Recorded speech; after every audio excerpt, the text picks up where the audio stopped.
Good morning, afternoon, evening. Welcome to MSP Community Live. I'm Matt Topper here with Kyle Spooner. Kyle, how you doing? I'm great. We How are didn't you? off to a good start. No, I'm good. As you can see, I tried out a new virtual Teams background that I brought over to the studio, and I'm pretty sure it's Minecraft, although I don't actually play Minecraft or any other game, but it looked too cool not to play with and try out. Yeah, I think that's from Minecraft Dungeons, if I were to guess, because it looks more like Dungeons than the real version of Minecraft. Old school. Yeah, Alpha I player, don't really know. right here. The last video game I played was the original Halo when the first Xbox came out. So it's been a while. So you should get involved into Factorio. I think you'd enjoy that game. I don't know what that is. I'll try it. It's a game. So interesting comparison. It's a software hardware engineer actually said it's building a factory in the game, which is kind of the premise, is akin to designing CPUs and processors, and he paralleled the two, which I thought was a fascinating recourse. But Factorio is an addiction that you can't cure. Okay, so I'm not going to You should go down that road then. I already have enough work to do. Yeah, but this work is meaningless, but so much better. Yeah. Okay. No. That sounds like the Warcraft cliff you can go off of, right? One of my buddies basically got kicked out of school playing Warcraft too much. So let's not go down that path for That's just anything his fault. else. Yeah. All right. So we're not here to talk about gaming, especially if we are. You don't want me hosting the show. It'll be a very short conversation if you do. We are here to talk about MSP community threads on Reddit. So, can we see today's first one? Proposals for. Ooh, this is one of my favorite topics. What does everyone do when quoting a project, like a new server? Currently, we do a quote with a few lines for deliverables, possibly written on a napkin. Does anybody go and put together a statement of work? How much time work do you put into the SOW? Wanting that I design out the project in the scoping stage so when they accept, just a case of coping the deliverables into the project plan, basically just executing on the project plan. Ooh, this is a great one. How do you do this, Kyle? If I start talking, I'll talk for 20 minutes on it. How would I do it, or how do I do it now? Those are two very different answers. I think it's useful to hear the evolution, like maybe how you started doing it, and then what a more mature process looks like. So how we do it now is wrong. It's there's no right. There's a lot of wrong ways to do this, even at a smaller level. The first is everything this person is saying is wrong. A project, you can compare it to a more traditional service, like a plumber, or like someone coming to do work on your house, or someone installing new equipment into your home, renovations, what have you. They'll give you a line item list and a project scope to do that, regardless of what size that individual may be. So that's what you should equate it to. You should have a line item for each thing. It doesn't have to be the quote itself needs to have can be combined. Like you can put all the labor under one line item. You don't need to have installed firewall 30 minutes, charge. Look up how to install firewall 30 minutes charge, right? You don't need to do any of that. You can combine that labor, but you absolutely need all of those individual overall steps inside a scope of work, because at that point you can all of the problems that occur are mitigated when you have something that you give to the person you're selling to, and everyone's on the same, should be mostly on the same page as far as what's going to happen, uh, and the steps that need to be taken in order to complete the objectives of the overall project. You should not just be going, I don't know, like 10 grand, we'll get you installed. We'll replace that server for you. You should not, like, that should not be anything you're doing, because at that point, you're not tracking time, you're not tracking labor, Yes. tracking uh, items, and even a brand new MSP needs to be doing this. Like, it's not a scale.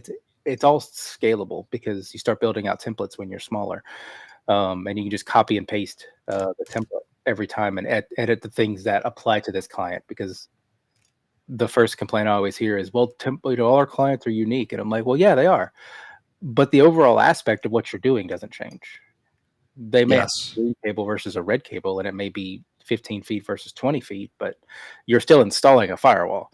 And that process generally takes the same amount of time every time. So you should be doing this always. You should not be guessing. You should not be not complete. Like, you should be completely open with your client, the person who's giving you what effectively is a lot of money, lump sum, even if you bill it, if you pre-bill. So always build that out. Always start from, even if you start from nothing, build out the template, save that for later, and then reuse it next time you get whatever that is. You don't need a super awesome quoting tool. You can use Excel if you need to, but you have to have a basic understanding of what's going to happen. The client needs to understand what's going to happen, the things that are on them to provide so that you can get what you need done. There Hmm. needs to be an understanding between you and the client, regardless of your size and regardless of what tool set you have. I would agree completely. Man, this is one of my favorite topics. I will try not to go on forever on this.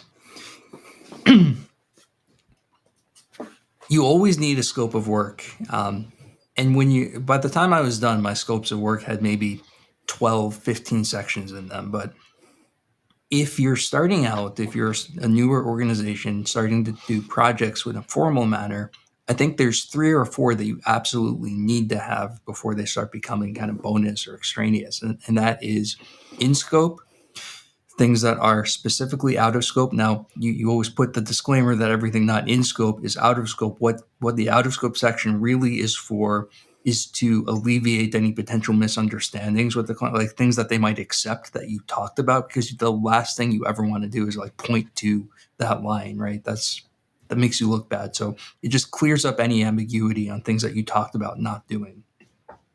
Usually that's something like an application on a server you're not moving over because the client said they didn't use it or something like that, right? It's not part of the project.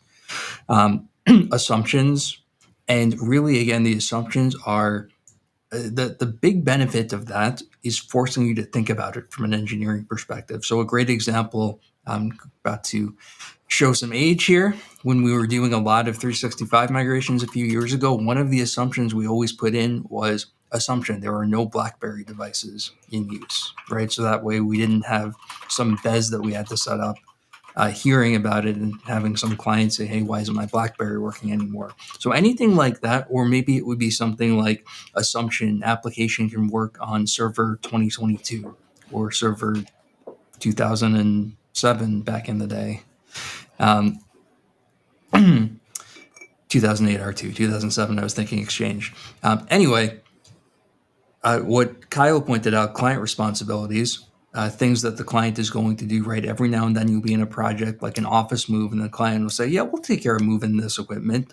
Make sure you get that documented so it's just clear, removing any ambiguity. But when it comes to the individual items, right? Installing this firewall takes 20 minutes. Running the cable takes half an hour. Installing the application takes an hour. The way I did it was I did make a spreadsheet for that. Now that was for internal tracking, right? So we would internally track that so we could put our tasks or tickets under the project and have an idea of what the time estimate would be. And then also include your project management time and the time that it took you to write the statement of work in the total labor estimate for the project. To the client, though, I'm assuming, Kyle, you did tell them ultimately at the end of this, after you had gone and calculated everything, something like that server replacement will be 10,000, like you mentioned, but it's just a more complex calculation internally. Yeah. Yeah, I right. mean, Because they, absolutely. You don't, y- you, and you tell them that you provided that based on your internal calculations. Hey, based on our estimate of what needs to be done, because at the end of the day, unless you're doing fixed fee projects, your labor is still an estimate. yeah. Well, and even if you are doing fixed fee, like if you start telling them things like it's going to be half an hour, they're going to stand there looking at their watch the whole time, asking if they can get a discount because it took you 20 minutes instead of 30 minutes, right? It's Yeah, I just wouldn't not, provide them don't tell that them. level of detail. When? Sure. When it's going to happen, at what time it starts, but how long it's Yes. expected to take. See, the other side of that is, you can they're watch their, they'll sit there and calculate how long it took you, but there's always going to be unknowns. Mhm. The hidden variable, that always comes out to play when you're doing, time and materials, labor, and just life in general. Yeah. Stuff just happens, and then boom, you're it's at the 30-minute firewall install is now 2 hours because someone like cut a wire that you needed, and now you got to rerun the wire. Like, it's just stuff, right? Yeah. So do you usually do fixed fee? The way that it worked for me was anything that hit my team was significant enough that it was fixed fee. Did you do a mixture? Or was it all fixed fee or all I'd like T&M? to be able to get to fixed fee, because that means our process and systems are down enough to where we're not going to lose money, uh, based on just giving them a number. It simplifies a lot of the process. Uh, like, if a client comes and says, "Hey, how much do you charge for a firewall installed?" I'm like, our basic, our without verifying and double checking, our price is X amount, right? It Mhm. makes having those conversations quicker and easier because the fixed fee price is going to be always the same. The only variables would be like the number of firewalls to replace, right? And then it just increases that. But right now we're time and materials, estimate laborers with at least half labor up front. Which makes sense. I mean, clients seemed to like T. I had some clients that preferred T&M. A lot of them preferred, actually didn't like fixed fee because we had to build in some of that potential for things to go wrong, and it would result in a higher overall cost than fixed fee. And occasionally, you take a bath on one because you run into some like thing you'd never Unknown find in variable. architect, right? Yep. I mean, the core, most people's projects departments, most people don't know how to understand how to run a projects department. Most people don't, like, when you think of projects department, you just think of complex things, one-off situations where you go do that. And that's generally billed at whatever the labor estimate is. The issue is, like, that's not how a true projects department runs. And as you scale and grow as an MSP, the more you operate like that, the more staff you need to accomplish that. And then you have multiple different complex situations where you're trying to overcome. So you have one person who, it spends extra time trying to learn this individual client because you're grown Yeah. so much that they don't, like, you no longer are able to store all of the individual complexities of each individual client. So doing those projects becomes a lot of work and a lot of upfront time and a lot of time during the project. So you start losing money because it's not being all captured. Uh, Setting this stuff up from the beginning allows that system to scale. It's probably there'll be enough, like, in the very beginning. There'll be a lot of dead time and a lot of unbillable time because you're getting this set up and you're getting templates created, and it takes a lot of initial time. But as that goes on, you start making that back up because you don't have to do it again. You have to make edits versus building from scratch. And as your template library grows and as your company grows, it'll be easier to add people to a specific process than it is to create a process around 6 different people doing 6 different project types, right? Yeah. Yeah, as you grow, you start getting people who are specialized in maybe specific technologies, right? Like maybe you have a VMware, or maybe you don't want a VMware guy these days. You might have had might have had a VMware guy, might have had a Windows Server guy or a networking guy, depending on what kind of projects come in and what your client environments look like. And it gets a little easier as you scale. The one downside of separating out projects is that now you need to have a pipeline of projects going, or you have expensive resources sitting around not doing anything, um, which I is think you one can issue. balance it because generally the projects guys are like escalations for the help desk, right? Because they know how to do more configurations. In most MSPs, I guess you can have MSP where that's not the case, especially depending on the project type. So I It think you kind of can. If you're set up to where projects is your escalation point, then I think that you can balance that as you start building the pipeline to get projects. yeah. It it turned into a little bit of I don't say issue, but complexity in that. Yes, we made the projects team the escalation, but the problem was depending on what was going on in projects, it was hard to assign an SLA to that because I could might have had everybody out in the field doing installs or something, or maybe it was a big office move where we needed like the whole team, and then there was suddenly no third escalation point. Um, so it just did require some additional planning, and we needed some high escalation points on the managed services side too to deal with that. Yeah, I think that's doable. What do we want to continue talking about this? Because No, I've been working on our projects department for a while now, so we could probably fill a whole episode full of it. I mean I do. We could talk it to death, but we should get to some other stories. What's We'll do a next? projects episode special one day. Ooh, I'll take this one. Break fix All right. clients calling back for help. We're a small outfit and we still take break fix. We have a lot of one-time break fix requests like setting up Wi-Fi, Microsoft 365. As much as we do not want to work with these clients anymore, we still rely a lot on their revenue when working to get onto fully managed.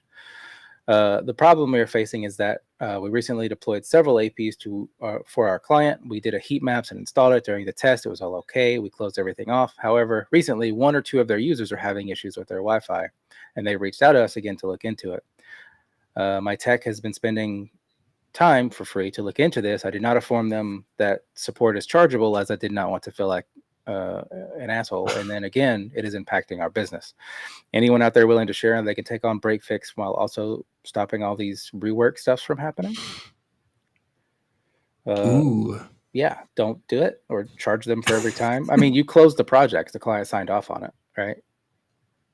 I'm assuming Exactly. that's the situation based on the very small amount of information. But if that's the case, the project's done, the client signed off, everyone's good. Now you're doing support, and you should be charging them. You should be. I mean, if there's no basic reason, everything looks fine, everything works. If there's no immediate like understanding of like is it because your heat map was wrong? Like if there's no immediate cause like that or understanding of what the issue is, then yeah, charge them. And that's how you get it to stop. I think the answer to this is in our previous question, right? One of the sections in the project proposal is project closing criteria. At what point does everyone agree the project is done? Is it the access points have signal? Is it somebody from the client went and tested coverage and signs off that they're good? And the third item in the project closing criteria is always something like 5 business days after the install is done concludes post migration support. Make it very clear when support about the initial project is over and it goes back to whatever that client's model is, whether that's TNM, whether that's included or whatever. It's no longer something to do with the project. And so subsequently, if this wireless client called back, you just bill them hourly like they're a brand new client for a new issue, right? This is just an ambiguous case of when is the project done that wasn't agreed on during implementation, I think. I mean, at some point, the plumber who fixed your sink isn't going to come back out or who installed a new sink for you isn't going to come back out and work on it, right? There's always an understanding of the expectation that once this is done, everything's good. There's no problems. That if you call me back out here to touch the sink, I'm going to charge you. And that's the same for this. Like this is no different than that situation. And as you mentioned, we have an end date. This is no longer our problem, so to speak. It's a net new issue. So That's the term, net new issue. I like that. Yeah, I mean, I don't think there's anything else to really. You're being nice. We should just plaster anything around this kind of work. Just remove ambiguity. That is what solves all of these problems. There's just not clear agreement on how any of this works. Yeah, someone in the comments said to increase your standard rates, your hour rates for those who aren't managed, or basically give a discount to those who sign a contract. And he asked, or they asked, how do you communicate that? And that's a very simple. You tell them. You just say, hey, like they're break fix. They're not on a contract. You're not obligated. Like if you've never raised your rates before. I mean, yeah, it's when McDonald's price increase, they don't tell you. You just look at the number. They just look at the number, yeah. And it's gone up. So, I mean, that's effectively the same thing. See, we'll look into it. Our rate's $200 an hour. Like it's just you gotta stand by. You're just I'm not saying totally be a jerk. If somebody calls, hey, I forgot the Wi-Fi password, and you can look it up in 10 seconds, then I'm probably not sending a bill for that. Yeah, I would probably do some basic diagnostics personally. Like if in this situation, I would do some basic diagnostics. I would do like Wi-Fi range detection to see if it's an AP issue, and I would verify that they're connected to the AP and that there's no weird AP issue. And that's probably as far as I would go. Because you installed new APs, you didn't install new Wi-Fi adapters on every computer, right? Yeah. So there's nothing you've tested the stuff that's affected. This is now a net new problem. We can take it from there. But I've already determined that there's nothing specific related to our project that has caused the problem. And if you determine it at the end and you want to feel like being nice, sure. Just give them a discount on the support or whatever. If it turns out that to be something you broke, or do it for free, but do that after the fact. Don't do that at the beginning. Yeah. You're raising a good point. Talking about, okay, it's now out of scope. The project is closed. That really means that you can go back and charge. It doesn't mean you have to, right? You always have the option of being nice and being generous. Just like with out of scope things and change orders, right? You're not executing a change order for like a 30-minute scope change, most likely, but you could if it turned into some big thing. Yeah. Okay. What's our next topic? We're still on the project theme. Ooh, what are your SLAs? Ooh, this is a juicy one. Small shop, we have none. Okay. Sometimes people can wait a few days for really pointless non-issues like QuickBooks. Says it needs an update. We'll get to that when we can. What's normal in this industry? SLAs. Having SLAs is normal in this industry. It is changing, I think. I think that everyone's starting to move away from specific and agreement of when we respond to it, to more towards this is our objective. SLOs, they're service level objectives, where we'll tell them our expected time to respond is X hours. Our average response rate is X hours. Yeah. And that's how you overcome an SLA objection. But in general, most MSPs have an SLA. Most of the time, it's going to be contractual, based on the type of system, like critical, or high priority, normal, low priority, change request. Some people don't split off their change requests, and I absolutely think you should. Also, I think the interesting fact is like QuickBooks updating, right? For those who aren't super familiar, QuickBooks is an accounting package. There's also, like, we're still in tax season for a lot of accountants. Like, is an accountant asking for QuickBooks to be updated, and you're just going to do it when you want? Because that seems like a bad decision. That's a bad idea. Also, QuickBooks will force you to update the third time it's opened, I think is the situation, if I recall correctly. So the third time they open that, it's going to make them update before it actually will let them into the application. And then when I get to it when I can, it becomes an emergency. I need you to do it now because I can't get into my accounting package situation as well. Yeah, So exactly. you have to understand, there has to be a balance between, if you're so overwhelmed to where something, what may be minute right now but become a critical issue later, you can't get to prevent the major issue from happening, then you need to hire staff or cut clients if you're that overwhelmed, in my opinion. I think one thing with SLAs that, depending on how your contracts are structured, I mean, first of all, it should always be response time, not resolution time. But God, no, even don't ever do that. right, right, even aside from that, I think sometimes some organizations forget that response time can just be something like, "I got your issue. You're on the schedule for next week." Right? It doesn't mean that you have to respond and start working on it immediately. Something Has to be a like, human response, though. You don't want to do an automated yeah, not the response. autoresponder, but it can be okay. The new PC came in and we're scheduling the install, or I downloaded this update for QuickNet. Why they're doing that, I don't know. It's just my example. We're going to install this new package for your organization. That can be something like, hey, got your issue, that you write back or a dispatcher write back, depending on how you're structured, and gets it on the schedule. It doesn't mean a start working time necessarily. It really just means response time, and that can make it a little less overwhelming. Yeah.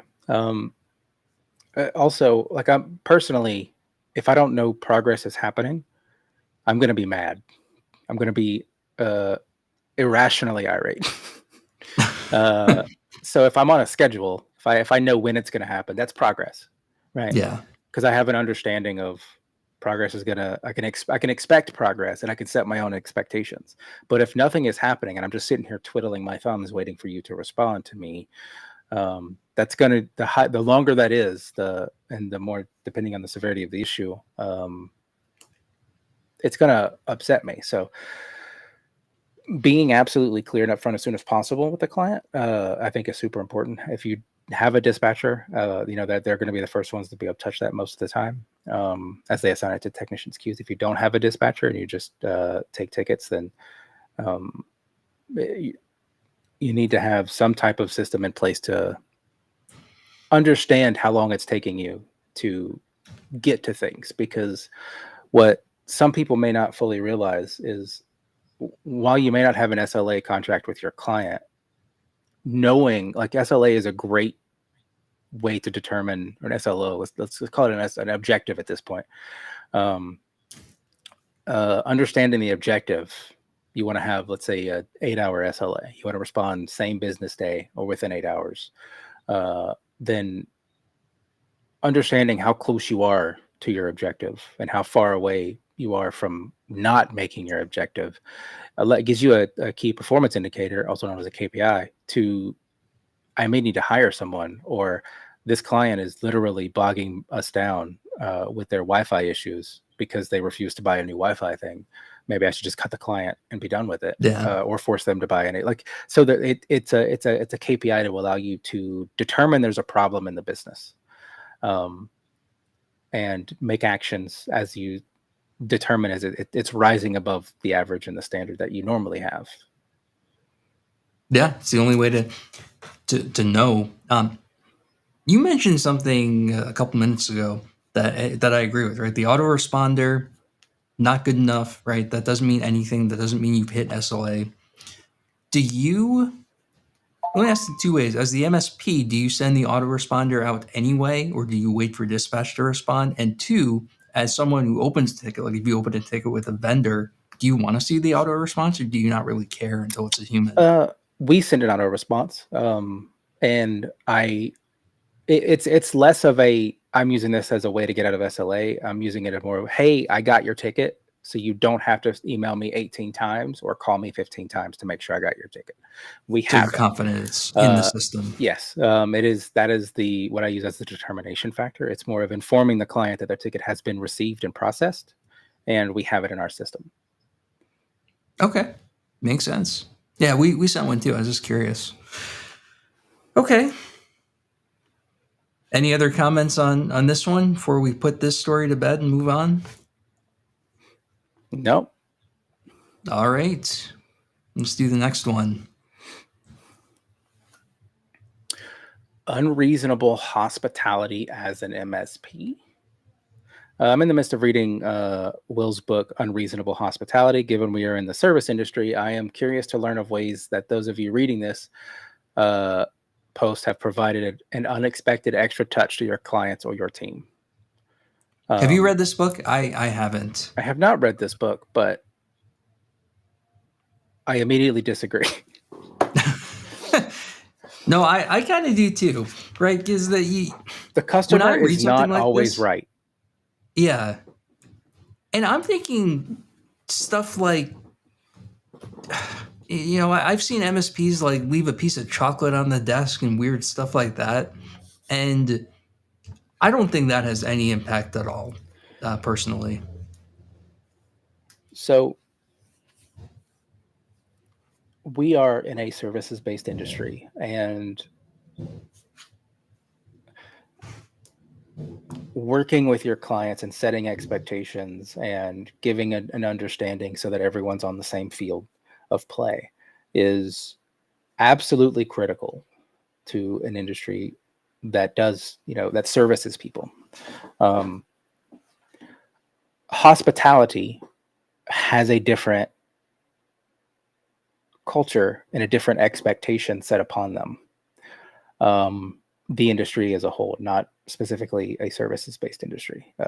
So hospitality, and what I mean by hospitality specifically is like hotel chains, resorts, things such as that nature, where they go above and beyond to make your stay the best it possibly could be. And the more expensive the room, the better the service is at a generally speaking, at least, at the place that you're at. Even some restaurants do it to a degree. Mm-hmm.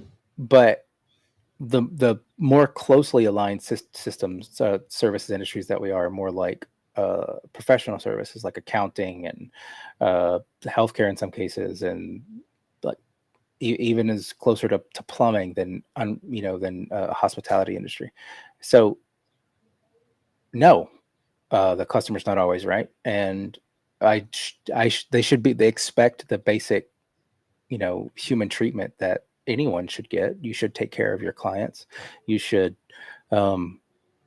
have situations where you go above and beyond just because you want to build that relationship and establish that trust factor, and situations such as that. But there should be an expectation set of, you pay me for A, I'm going to do A to the best of my abilities, and occasionally I'll do B if there's a situation that arises that I feel like we need to help you, right? There are certain situations where a client may fall behind on their monthly payments. They had a giant invoice come in from something or another, like software renewal or something. And you know what, don't worry about it. We'll roll this into next month and we'll set up a payment plan for you. Yeah. Like, that's not an unreasonable expectation to set with the client. It's something that's fairly normal inside of all industries. But saying that, okay, fine, I'll give you a free month, that's unreasonable, right? And that's what I think, without reading the book, insinuating from the title, like that, what I would like, there are lines, and you should stick to those lines, but you should tell everyone who's involved where those lines are. Yeah, and even that may be reasonable depending on the circumstances. I can say with certainty, we've given away free months in very unique situations and circumstances. It's not a common thing. I kind of think with this hospitality thing, all clients are really looking for is for the same respect you would give anyone else, right? Follow up on what you say you're going to do. Don't treat them just as an ATM to extract money from, and actually care about their business. That's all they're looking for from you.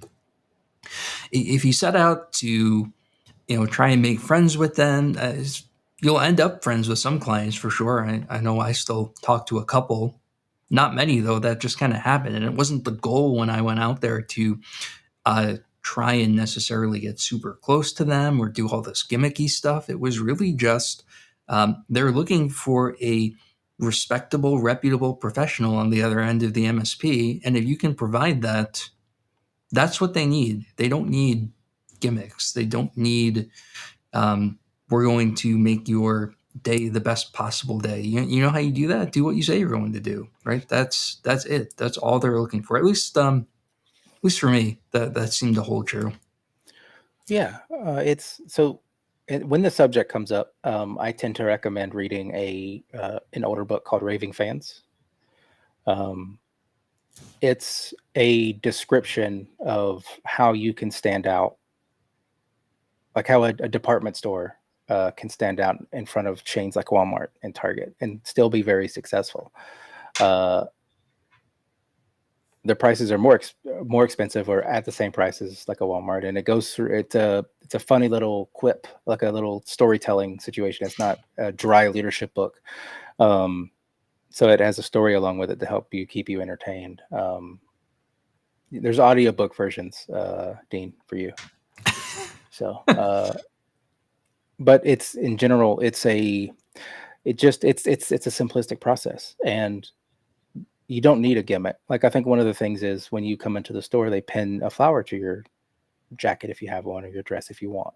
It's not a requirement, but like that's one of the things that set them apart as part of their service offerings that they do that are just for them.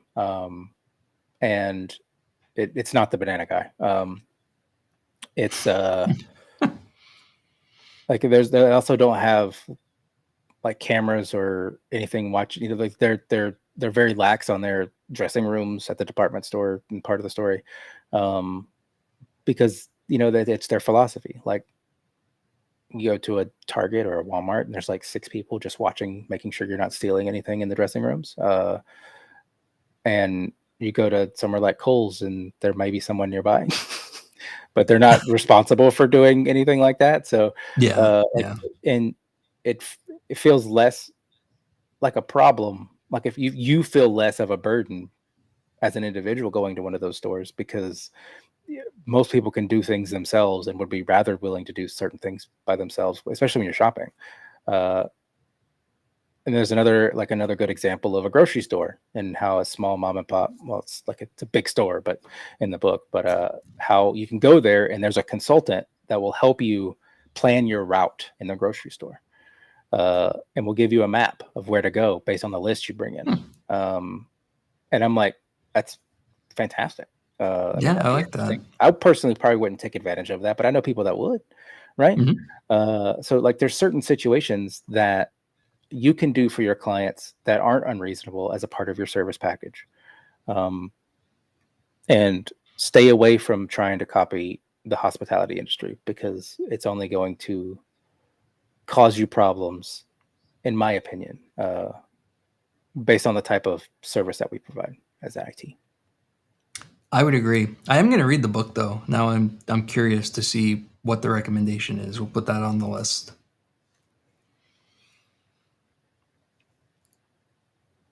All right. I think we have time for one more. Do we have one more queued up? We do, Simon. Ooh, full disclosure. I never worked at an MSP or an IT support company. I do internal IT for a smaller office and buy licenses from an MSP. I've rarely had to reach out to anyone. I'm curious, what are some of the problems you help desk fellows face that make you need to reach out to, say, an MSP or reseller support team? Anything? Most of the time, most of the time your agreement's either through the MSP and they'll just refer you to their distributor sometimes, or they'll do it on your behalf. But yeah, they'll make the call for you.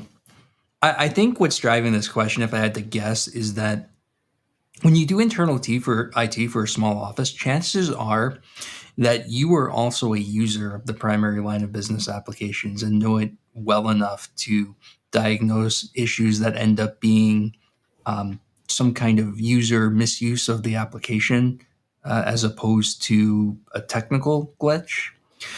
And at the MSP, you're not, right. You're, unless it's maybe Office or something common like that. But if it's a particular line of business app that's common in an industry, you are most likely not a user of that software, and that's fine. That's what the vendor support is there for. If you have one, it also Yeah, depends on if you have a service contract with them. yeah, exactly. But that's what we tended to engage vendor support for. Either some weird error message or some complexity that wasn't coming through, wasn't obvious in the KB, or that required intricate knowledge of the internals of the software that we wouldn't have by using it. Right. Our role in that is to be the person that sits on hold with the vendor and deals with the phone tree and coordinates the piece of information they're asking for. Right, that's the service that you're providing to the client. And clients use a lot of weird software. There's just no way you can't that you can survive without having vendor support. When those issues come up, you need to have someone to turn to, at least for to be able to deliver on. We're going to keep your stuff working. Trying to think if we did occasionally have clients that had software without vendor support, but it was always preceded by a conversation about expectations of what we could do with that. And even then, I didn't really like to do it because those conversations get immediately forgotten when the first problem comes up. The we can deal with that without it for 2 days turns into no, we can't deal without it for 2 hours as soon as it breaks. Yeah. Generally speaking, just like with any product you buy, if there's a problem with said product, you go to the person you bought it from. Like if you buy a Dell computer from Best Buy, sure, you can go to Dell, or you just go back to Best Buy if it's within You their, could, yeah. their period, right? So, and a similar, if you're buying a license and it's not applying, or it's not the correct version, or something got confused, then you'd go to them and be like, "Hey, this is the problem. Help me." But if you're buying something, like if you're not just buying a license, if you're buying a product, like if you're buying Microsoft, you'd go to, I would assume, the vendor and be like, "Hey, I assume that's the deal. Since you're not buying it directly from Microsoft." Yeah. But if you're buying it directly from Microsoft, you go to Microsoft. If you're buying Screen Connect, right, through your MSP, you'll go to the MSP for support. You won't go to ConnectWise for support, because ConnectWise is Yeah, going to be like, exactly. "I don't have access to this. I don't know what this instance is," or you'll Or have I to don't go know to who the you are because we sold reseller. it to an Yeah, right. MSP. So you'll it just depends on it depends on what the problem is, A, and it depends on B, what your support contract covers. Your Yeah. agreement with whoever you're buying it from covers. Yeah, I would agree with that. I think going back to our earlier statement, internal is just a little bit of a different world because you're immersed in all of it day to day.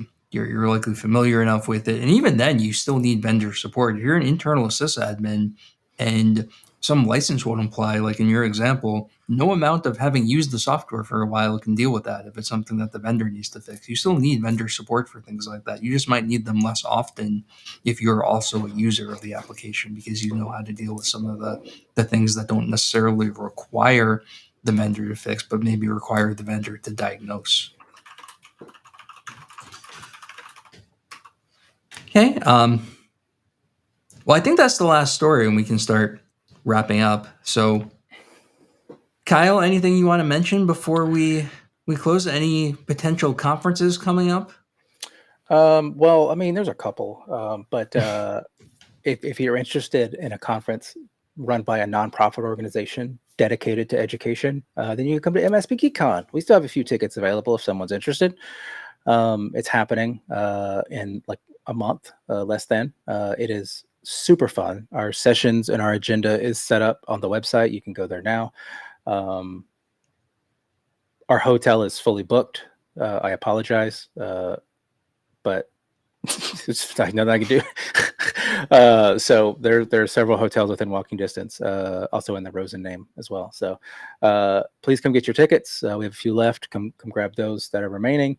I will not pin a flower to you, Dean. But it's going to be super fun. We have a lot of cool things happening. We had a lot of downtime.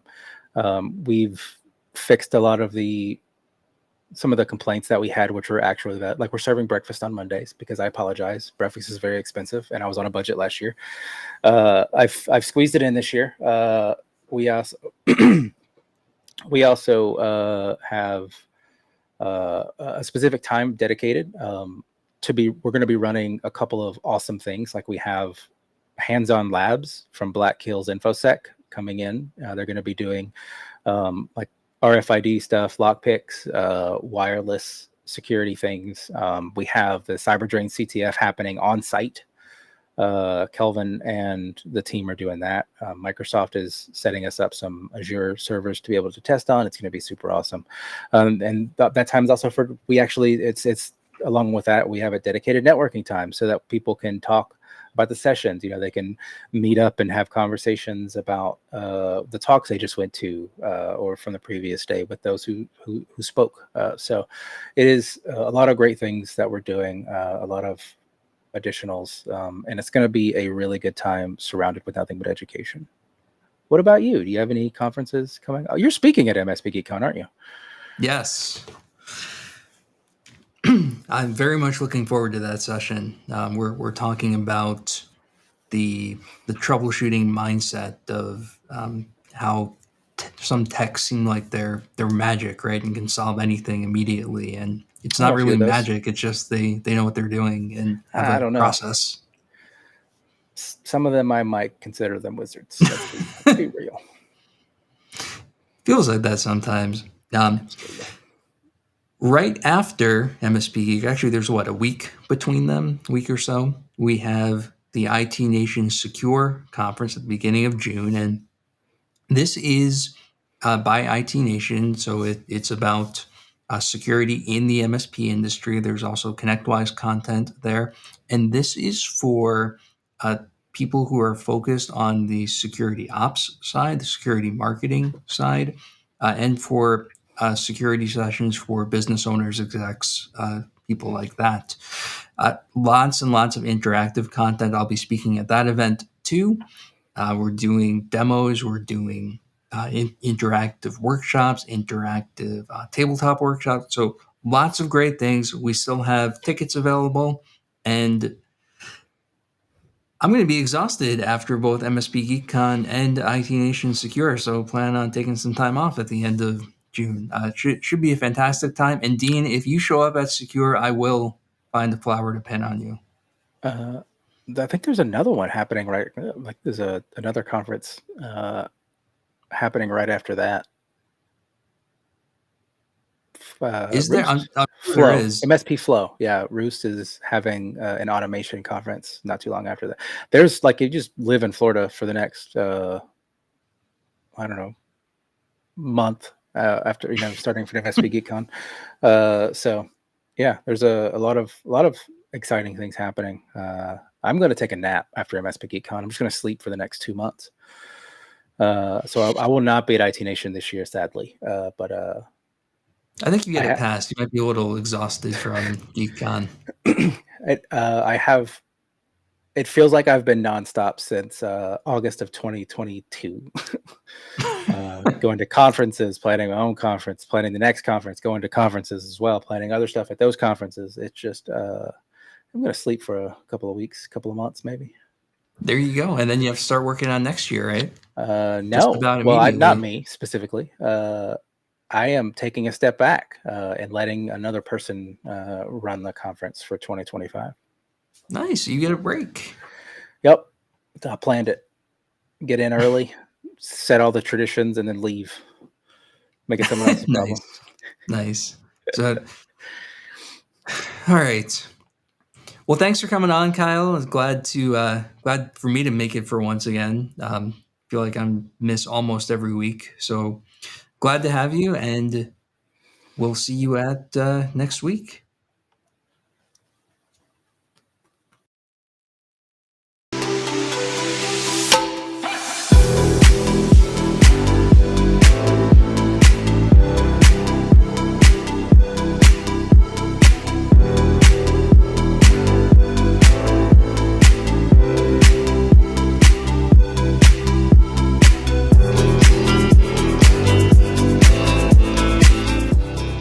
This has been a broadcast of the MSP Media Network.